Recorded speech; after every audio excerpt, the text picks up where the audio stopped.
Hi everyone, welcome back to Novel Nomad and welcome to my 5th Writers Week mini review.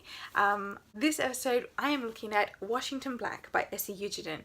Now I know there is a bit of a love-hate relationship with this one, or people just feel underwhelmed with the story, and I think I enjoyed it purely for a morality guessing game, and also for the level of scientific endeavour and pursuit that was developed into this story.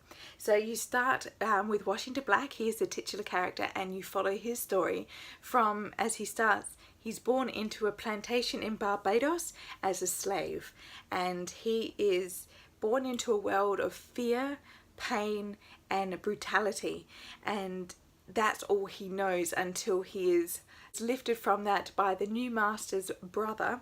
Titch, as he wants to be called, lifts him from that and starts to educate Washington and starts to allow Washington some freedom, but he is there to serve Titch. So I found that quite interesting. Titch removed Washington from being just the nameless slave, almost just another black slave, into being a servant. So he really didn't do it for his own reasons. He does want the abolition of slavery. Titch, he actually writes on it back to England, and as the story occurs during that time, slavery is abolished in the British Empire.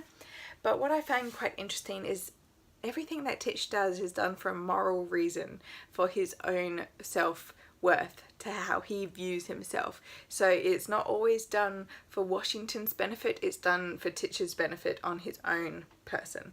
So that is a really interesting aspect to go into this book and realize what is going on. So is the abolition of slavery, was that done for the slaves' benefit, or was that done for the white man's benefit on their own moral compass? So that is a really interesting concept that S.E. Eugene develops.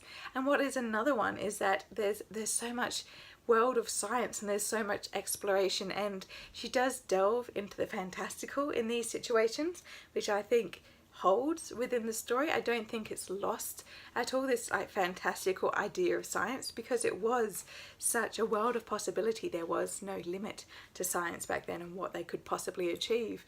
But it's also that Washington himself becomes enamored and engrossed in science, and he finds his way into the world and then past the world of Titch into science, and he meets the people that basically become his family after that. And so I find that absolutely amazing, just having that concept of science woven so deftly through this, but also using it as an element of fantastical is perfect as well. So it was a really fascinating read. I loved the character of Washington, and the writing was stunning. The little moments that it made you click and made you wonder what is really going on really was perfect. It really made you pull back and analyze the situation as you would in science. It made you observe rather than be fully immersed, which I found perfect. There is a heavily open-ended ending, but it worked because if there was such a heavy element of science in here, it really worked, because there is such huge potential and huge possibilities within science, and they're trying not.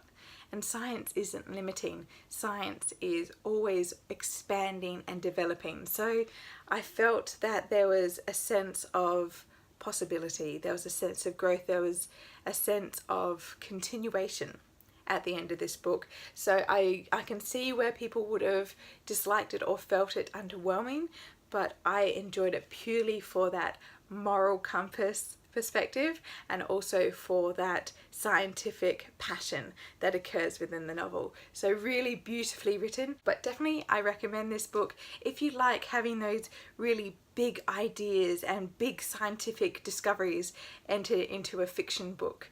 I definitely recommend it.